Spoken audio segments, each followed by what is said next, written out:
What's good, black people? First and foremost, if you're a first time viewer of my content or this video, like this video is on my YouTube channel. So today we are going to be discussing something that I'm going to be talking about for the next couple of weeks. And something that I want to make very known and very plain and very clear to people that who may not know, because a lot of things that we learn from social media without doing any form of research. Okay?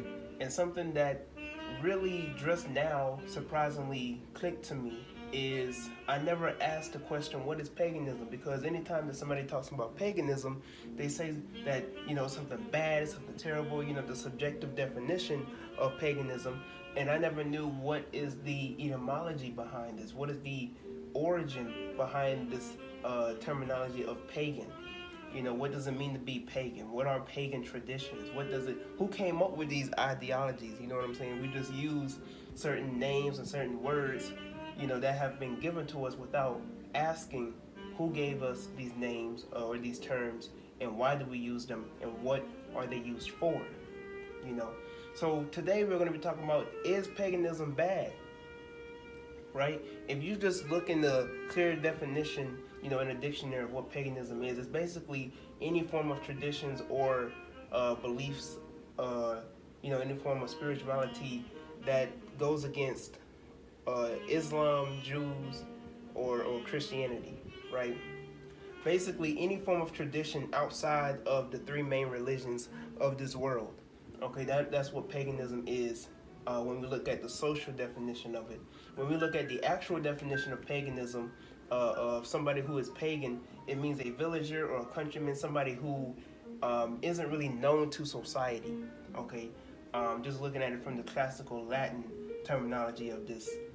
So when looking at the subjective definition of what most religious people say is paganism or pagan traditions, it's something that's evil, it's something that is witchcraft, it's something that's perverted, it's something that's not in the Bible. You'll hear a lot of religious people say that if it's not in the Bible, then you shouldn't be doing it. And that's just poor logic. That's not a positive or a great, argument to try and make to somebody that if a particular tradition or something isn't in the Bible, then you shouldn't be doing it. And that's just, that's just invalid. That's just not something you should be arguing. Anyways, so when we concern ourselves with the subjective definition of paganism, these are the particular words that come to mind: polytheism, idolatry, and African spirituality. Now, when we're dealing with polytheism and idolatry and African spirituality, most people think all this go hand in hand, because most people think that African spirituality deals with idolatry. Most people think that African spirituality deals with polytheism, when that's not true at all. When you study African spirituality, you understand that African spirituality, generally, we believed in one being. We believed in one creator. We believed in supreme intelligence, right? And that we understood that the supreme intelligence of the universe operated itself through different avenues, right? So the divine creator would operate itself through nature, through rivers, through the sun, through midnight, through the moon, so, through fire, through the elements and forms of the earth, right? So when we're dealing with African spirituality, we're dealing with monotheism. We're dealing with monotheism when we're dealing with African spirituality. It's the Europeans who told us that African spirituality dealt with idolatry and polytheism. They said that it was idolatry because we made artwork, we made graven images and all this other stuff, and they said, the Europeans told us, that we worship idols, that we worship creation instead of creator, right? When that's not true at all. We gave admiration and homage to the very forces of nature, and we gave names to the forces of nature. And that's what the Europeans thought or identified as quote-unquote gods and goddesses, right? When we look at African spirituality, whether it's Kemetic, whether it's Yoruba, whether it's Voodoo, or Odonai, whatever the case may be, when dealing with African spirituality and dealing with different forces of nature in terms of quote-unquote gods and goddesses, we're dealing with aspects not only of ourselves, but of nature, right? So when we're dealing with the Loa spirits, when we're dealing with the Neter spirits, you know. When we're dealing with the Orishas, we're just dealing with different aspects of ourselves, and we're also dealing with different forces of nature. So we're not dealing with polytheism, and we're not dealing with idolatry.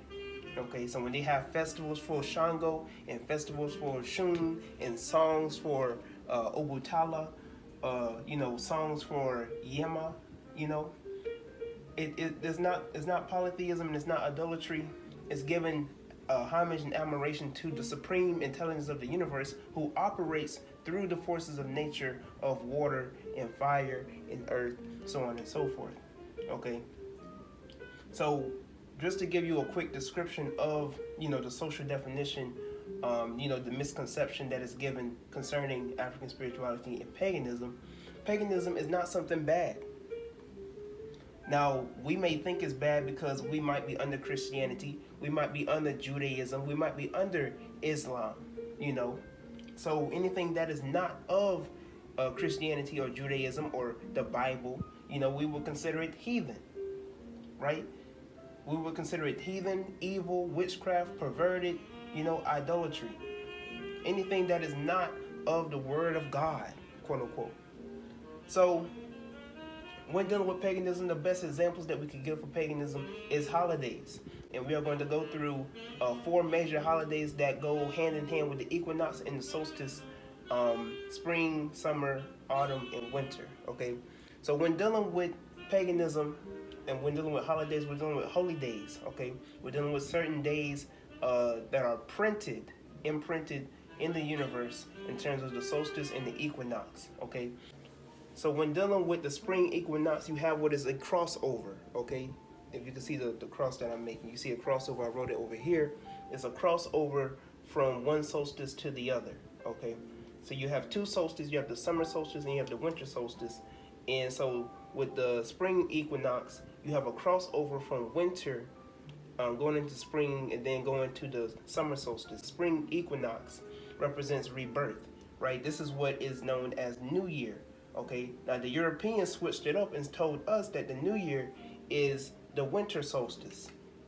That's what they told us. They told us that the New Year is winter, when really the New Year, representing rebirth, is spring. Okay, and when dealing with New Year, we're dealing with Easter.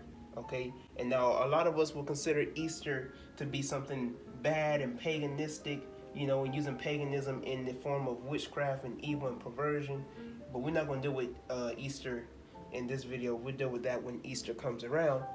But when dealing with Easter, we're dealing with Esther, right? You may know of the biblical character of Esther. This also represented the Eastern Star, Eastern Star. Okay, so when dealing with spring equinox, that's what's representing rebirth, representing spring and New Year. Okay, now we have the summer solstice, right, representing the earth being nearest to the sun, right? Winter solstice is when the earth is farthest away from the sun. So when dealing with the summer solstice, you're dealing with rejuvenation. You're dealing with the summer, you're dealing with the sun's highest peak. Okay, the winter solstice is when the sun is at its lowest peak. So when dealing with midsummer, when dealing with the estival times, you're dealing with summer rejuvenation, you're dealing with the summer solstice, and this is the symbol for the summer solstice. Halloween, a lot of people will consider Halloween to be paganistic and evil and witchcraft. Now, let me make a disclaimer. I'm not saying for us as African people to celebrate Halloween. If you really study like the Eurocentric, ideologies behind Halloween.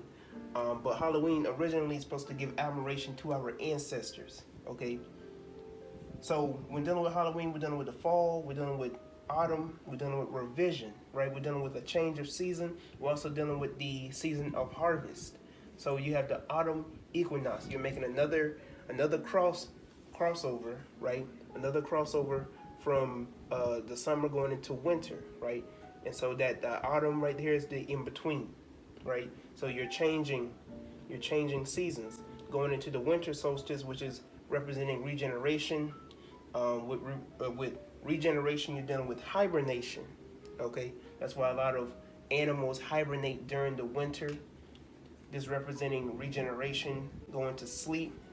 In African ideologies, African spirituality, when dealing with the sun dies right, around December 22nd, and is rebirthed in 3 days on December 25th. This is where you have the story of Jesus resurrecting, dying on the cross and resurrecting in 3 days.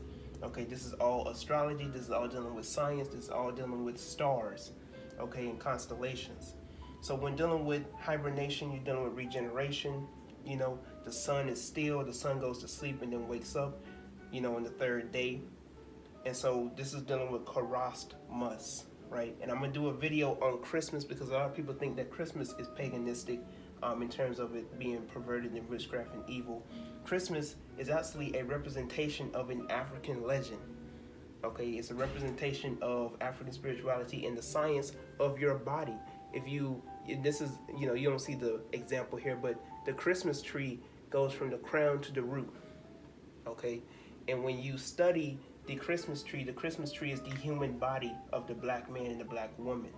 Okay, but we're not going to deal with that in this video. I just wanted to give you the fundamentals of whether or not paganism is bad. And as we can tell, paganism is not bad. Paganism actually just represents traditions and cultures that are not in tune or connected with the 3 major traditions of religions of this world. Okay, so it's not evil, it's not witchcraft, it's not perverted.